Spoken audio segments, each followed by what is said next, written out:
BRS MLC కవిత మరోసారి సంచలన వ్యాఖ్యలు చేశారు. కేసీఆర్ ను కాపాడుకోవాలన్నారు. తెలంగాణ తల్లి విగ్రహాన్ని మార్చితే ట్విట్టర్లో పోస్టు చేస్తే సరిపోతుందా అని ప్రశ్నించారు. కోవట్లో ఉన్నారని నా మీద పడి ఏడ్చుడు ఏందని నిలదీశారు. బీజేపీ వాళ్ళు హాస్పిటల్ పెడితే వెళ్ళింది ఎవరన్నారు.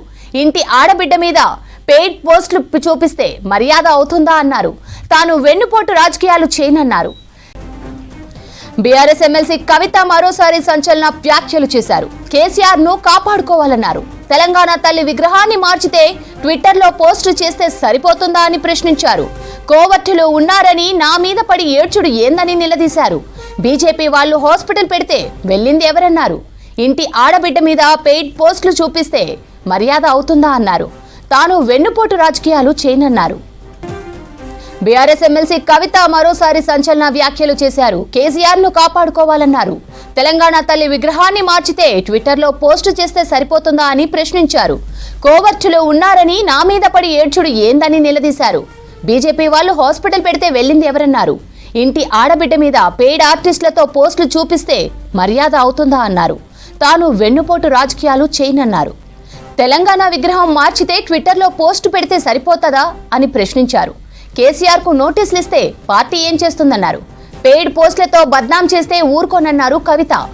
తాను నల్లికుట్ల రాజకీయాలు చేయనన్నారు. మా డాడీకి నేను 100 లేఖలు రాసుకుంటానన్నారు కవిత.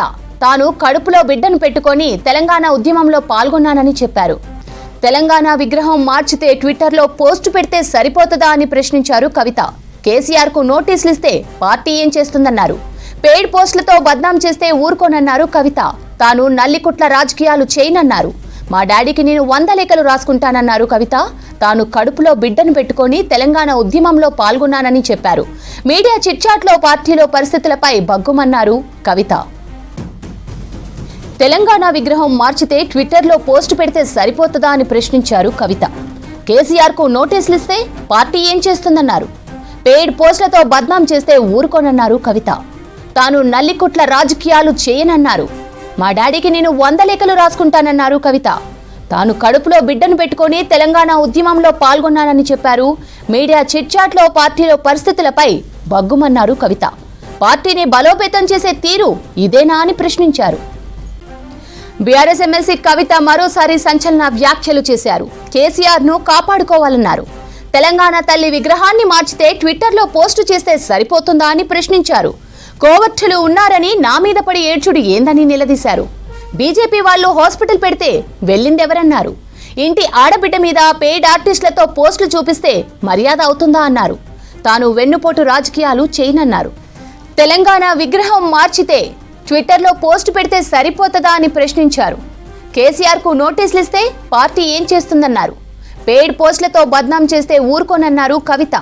తాను నల్లికుట్ల రాజకీయాలు చేయనన్నారు. మా డాడీకి నేను 100 లేఖలు రాసుకుంటానన్నారు కవిత. తాను కడుపులో బిడ్డను పెట్టుకొని తెలంగాణ ఉద్యమంలో పాల్గొన్నానని చెప్పారు. మీడియా చిట్చాట్లో పార్టీలో పరిస్థితులపై బగ్గుమన్నారు కవిత. పార్టీని బలోపేతం చేసే తీరు ఇదేనా అని ప్రశ్నించారు. దూతలను పంపి రాయబారం నడిపిస్తే ఏం లాభమన్నారు.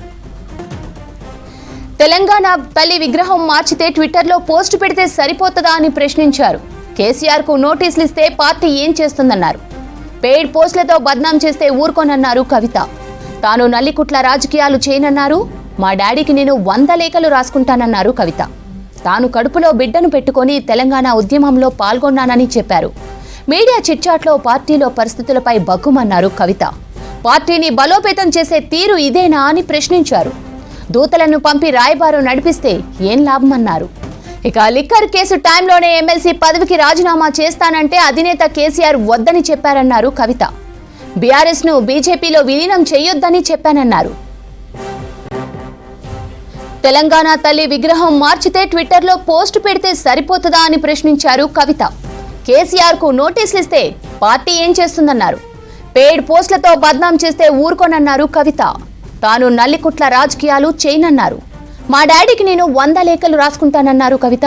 తాను కడుపులో బిడ్డను పెట్టుకొని తెలంగాణ ఉద్యమంలో పాల్గొన్నానని చెప్పారు. మీడియా చిట్చాట్లో పార్టీలో పరిస్థితులపై బగ్గుమన్నారు కవిత. పార్టీని బలోపేతం చేసే తీరు ఇదేనా అని ప్రశ్నించారు.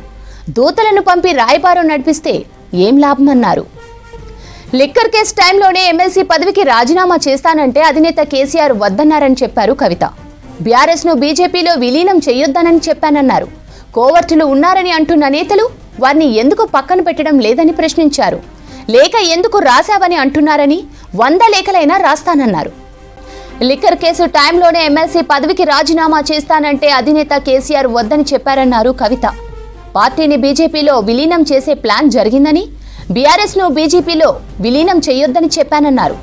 కోవర్టులు ఉన్నారని అంటున్న నేతలు వారిని ఎందుకు పక్కన పెట్టడం లేదని ప్రశ్నించారు. లేఖ ఎందుకు రాశావని అంటున్నారని 100 లేఖలైనా రాస్తానన్నారు. తనది ముమ్మాటికి బీఆర్ఎస్ పార్టీ అని చెప్పారు కవిత. కాంగ్రెస్ మునిగిపోయే నావా అని అన్నారు. లిక్కర్ కేసు టైంలోనే ఎమ్మెల్సీ పదవికి రాజీనామా చేస్తానంటే అధినేత కేసీఆర్ వద్దని చెప్పారన్నారు కవిత. పార్టీని బీజేపీలో విలీనం చేసే ప్లాన్ జరిగిందని, బీఆర్ఎస్ ను బీజేపీలో విలీనం చేయొద్దని చెప్పారన్నారు. కోవర్టులు ఉన్నారని అంటున్న నేతలు వారిని ఎందుకు పక్కన పెట్టడం లేదని ప్రశ్నించారు. లేఖ ఎందుకు రాశావని అంటున్నారని 100 లేఖలైనా రాస్తానన్నారు. తనది ముమ్మాటికి బీఆర్ఎస్ పార్టీ అని చెప్పారు కవిత. కాంగ్రెస్ మునిగిపోయే నావా అని అన్నారు. గతంలో ఎంపీగా పోటీ చేసిన టైంలో సొంత పార్టీ వారే ఓడించారని మండిపడ్డారు. తనను రేవంత్ రెడ్డి కోవర్టునని అనడం ఏంటన్నారు కవిత. బీఆర్ఎస్ కు కేసీఆర్ బాస్ అని, తాను ఇంకా ఎవరి నాయకత్వాన్ని అంగీకరించలేదని చెప్పారు. బీఆర్ఎస్ కు కేసీఆర్ బాస్ అని, తాను ఇంకా ఎవరి నాయకత్వాన్ని అంగీకరించినని చెప్పారు కవిత. వరంగల్లో బీఆర్ఎస్ సభ కేసీఆర్ వల్లే విజయవంతం అయిందని అన్నారు. లిక్కర్ కేసు టైంలోనే ఎమ్మెల్సీ పదవికి రాజీనామా చేస్తానంటే అధినేత కేసీఆర్ వద్దని చెప్పారన్నారు కవిత. పార్టీని బీజేపీలో విలీనం చేసే ప్లాన్ జరిగిందని, బీఆర్ఎస్ ను బీజేపీలో విలీనం చేయొద్దని చెప్పానన్నారు. కోవర్టులు ఉన్నారని అంటున్న నేతలు వారిని ఎందుకు పక్కన పెట్టడం లేదని ప్రశ్నించారు. లేఖ ఎందుకు రాశావని అంటున్నారని 100 లేఖలైనా రాస్తానన్నారు. తనది ముమ్మాటికి బీఆర్ఎస్ పార్టీ అని చెప్పారు కవిత. కాంగ్రెస్ మునిగిపోయే నావా అని అన్నారు. గతంలో ఎంపీగా పోటీ చేసిన టైంలో సొంత పార్టీ వారే ఓడించారని మండిపడ్డారు. తనను రేవంత్ రెడ్డి కోవర్ట్లని అనడం ఏంటన్నారు కవిత. కాంగ్రెస్ పార్టీలో చేరేందుకు యత్నించానని చెప్పడం అబద్ధమన్నారు. ఇక బీఆర్ఎస్ కు కేసీఆర్ బాస్ అని, తాను ఇంకా ఎవరి నాయకత్వాన్ని అంగీకరించనని చెప్పారు కవిత. వరంగల్లో బీఆర్ఎస్ సభ కేసీఆర్ వల్లే విజయవంతమైందని అన్నారు. తాను అసలే మంచిదాన్ని కాదని, నోరు విప్పితే తట్టుకోలేరని మాస్ వార్నింగ్ ఇచ్చారు కవిత. బీఆర్ఎస్ కు కేసీఆర్ బాస్ అని, తాను ఇంకా ఎవరి నాయకత్వాన్ని అంగీకరించనని చెప్పారు కవిత. వరంగల్లో బీఆర్ఎస్ సభ కేసీఆర్ వల్లే విజయవంతమైందని అన్నారు. డబ్బులిచ్చి మరీ తనను తిట్టిస్తున్నారని విమర్శించారు. తాను అసలే మంచిదాన్ని కాదని, నోరు విప్పితే తట్టుకోలేరని మాస్ వార్నింగ్ ఇచ్చారు కవిత. ప్రస్తుతం తన డిమాండ్ ఒకటేనని, అధినేతకు తాను రాసిన లేఖ లీక్ చేసిందెవరో బయట పెట్టాలన్నారు. లిక్కర్ కేసు టైంలోనే ఎమ్మెల్సీ పదవికి రాజీనామా చేస్తానంటే అధినేత కేసీఆర్ వద్దని చెప్పారన్నారు కవిత. పార్టీని బీజేపీలో విలీనం చేసే ప్లాన్ జరిగిందని, బీఆర్ఎస్ ను బీజేపీలో విలీనం చేయొద్దని చెప్పానన్నారు. కోవర్టులు ఉన్నారని అంటున్న నేతలు వారిని ఎందుకు పక్కన పెట్టడం లేదని ప్రశ్నించారు. లేఖ ఎందుకు రాశావని అంటున్నారని 100 లేఖలైనా రాస్తానన్నారు. తనది ముమ్మాటికి బీఆర్ఎస్ పార్టీ అని చెప్పారు కవిత. కాంగ్రెస్ మునిగిపోయే నావా అని చెప్పారు. గతంలో ఎంపీగా పోటీ చేసిన టైంలో సొంత పార్టీ వారే ఓడించారని మండిపడ్డారు. తనను రేవంత్ రెడ్డి కోవర్టులని అనడం ఏంటన్నారు కవిత. కాంగ్రెస్ పార్టీలో చేరేందుకు యత్నించానని చెప్పడం అబద్ధమన్నారు. బీఆర్ఎస్ కు కేసీఆర్ బాస్ అని, తాను ఇంకా ఎవరి నాయకత్వాన్ని అంగీకరించనని చెప్పారు కవిత. వరంగల్లో బీఆర్ఎస్ సభ కేసీఆర్ వల్లే విజయవంతమైందన్నారు. డబ్బులు ఇచ్చి మరీ తనను తిట్టిస్తున్నారని విమర్శించారు. తాను అసలే మంచిదాన్ని కాదని, నోరు విప్పితే తట్టుకోలేరని మాస్ వార్నింగ్ ఇచ్చారు కవిత. ప్రస్తుతం తన డిమాండ్ ఒకటేనని, అధినేతకు తాను రాసిన లేఖ లీక్ చేసిందెవరో బయట పెట్టాలన్నారు.